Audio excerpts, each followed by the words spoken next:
ఇక్కడ మారాల్సింది, తెలుసుకోవాల్సింది పిల్లలు, ఎడ్యుకేట్ అవ్వాల్సింది పిల్లలు. అలాగే ఆ పిల్లల్ని కూడా జాగ్రత్తగా ఎలా చెయ్యాలి, ఏ విధంగా వాళ్ళని కంట్రోల్లో పెట్టాలని ఇంకొకసారి పెద్దలందరూ కూడా ఆలోచించుకోవాల్సినటువంటి అవసరం ఉన్నది.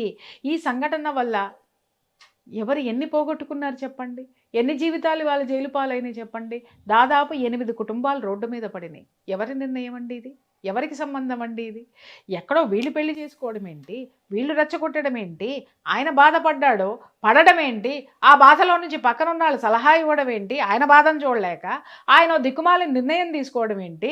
ఆ నిర్ణయం ద్వారా ఆయన చెయ్యకూడని పని చెయ్యడం ఏంటి? అది భయంకరమైనటువంటి సిచ్యువేషన్ అండి. అది ఏ తండ్రి చెయ్యొద్దు. నేను నిజం చెప్తున్నాను కదా.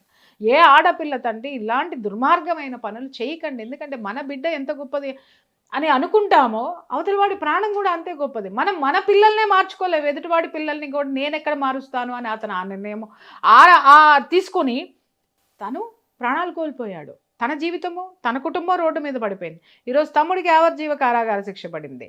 తర్వాత ఆ సలహా ఇచ్చినటువంటి వాళ్ళందరికీ పడింది. హత్య చేసిన వాడికి ఉరిశిక్ష పడింది.